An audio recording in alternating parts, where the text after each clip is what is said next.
Hi all எல்லாருமே வந்து 2 பேருக்கு எதுக்கு கிரைண்டரில் போட்டு மாவு ஆட்டுற? அது இல்லாமல் 2 நாளுக்கு மேலே மாவு வச்சா புளிச்சு போயிடும், அதெல்லாம் ரொம்ப யூஸ் பண்ணக்கூடாது. இப்போ 2 பேர் தானே, உங்களுக்கு என்ன வேலை இருக்குது அப்படின்ட்டாங்க.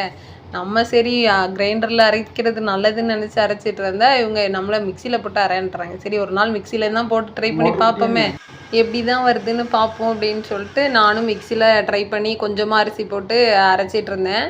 ஆனால் மிக்சியில் வந்து அரைக்கிறதுனால என்ன ஆகும்னா ஹீட் ஆயிரும். அதனால் தண்ணி வந்து நிறையா ஊற போடாமல் நம்ம என்ன பண்ணிக்கலாம்னா ஐஸ் கட்டி போட்டு அரைக்கலாம்.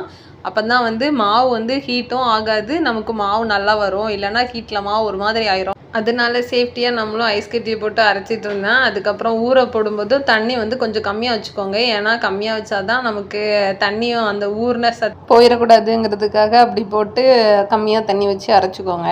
நானும் அப்படி தான் அரைச்சேன். சரி எப்படி தான் வருதோ தெரியலேன்னு பயமாக தான் இருந்தது. ஏன்னா மிக்சியில் அரைச்சது இல்லை. மிக்சியில் அரைச்ச மாவு எப்படி இருக்குமோ அப்படின்னு நினச்சிட்டு இருந்தேன். பார்த்தா மாவு ஓப்பன் பண்ணி பார்த்தேன்னா மாவு வந்து நல்லா சாஃப்டாக தான் வந்திருந்து. நல்லா சூப்பராக எப்படி கிரைண்டரில் அரைச்சா எப்படி இருக்குமோ அதே மாதிரி தான் இருந்தது. சரி இதுவும் நல்ல வேலை, ஈஸியாக தானே இருக்குது அப்படின்ட்டு நானும் மாவெல்லாம் அள்ளி உப்பெல்லாம் போட்டு கலக்கி வச்சுட்டேன். அடுத்த நாள் இட்லி ஊற்றிருந்தேன். இட்லிக்கும் மாவு சூப்பராக எப்பவும் போல் புஷ்ஷுன்னு தான் வந்துருந்து. அதே மாதிரி இட்லி நல்லா சாஃப்டாக வந்துட்டு. ஆனால் அது ஒரு வேளை தோசை நல்லா வராமல் போயிருமோ அப்படின்னு பயந்துட்டு இருந்தேன். ஏன்னா மிக்சியில் அரைச்சிருக்கோமே மாவு எப்படி இருக்குமோ அப்படின்ட்டு. ஆனால் இட்லி எவ்வளோ அழகாக சூப்பராக வந்துருந்தோ அதே மாதிரி தோசையும் சூப்பராக வந்துருந்து. தொடர்ந்து நம்ம சேனலில் பார்க்க மறக்காமல் சப்ஸ்கிரைப் பண்ணுங்கள், லைக் பண்ணுங்கள், ஷேர் பண்ணுங்கள். டாடா பாய்.